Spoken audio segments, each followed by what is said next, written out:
And, what a day. Starting off with both the Minister for Environment and Climate Change here in Canada and the Commissioner for Environment, Fisheries, Oceans, and Forestry for the EU. We saw that there is a tremendous amount of commitment and faith in the future of the clean tech sector. There is investment opportunities. There is the recognition that the clean tech isn't just addressing environmental issues, but it provides a remarkable stimulus package, especially as the world is hoping to emerge from COVID-19 restrictions and economic contraction. This investment in green technology will help to spur jobs and sustain economies. So the need for clean tech is an ever-expanding one where technology and the use of clean fuel or clean fuels will play an important role. There were a couple of other things in our first panel when we had, the talk about how do we not only reduce, but also bring in the elements of the circular economy plus innovation and working collectively on both sides of the Atlantic.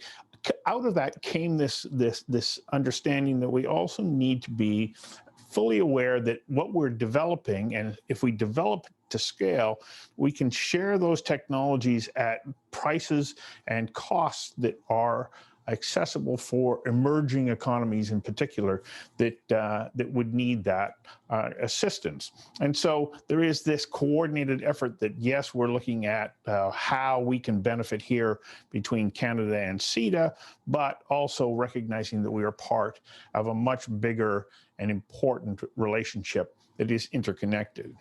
One of the other significant elements for me that I got from today is the need for an increase in the number of women in clean tech.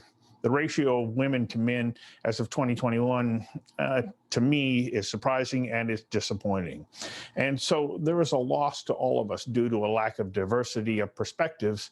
And that means we're losing years we cannot afford to lose in the development of innovation and time to market.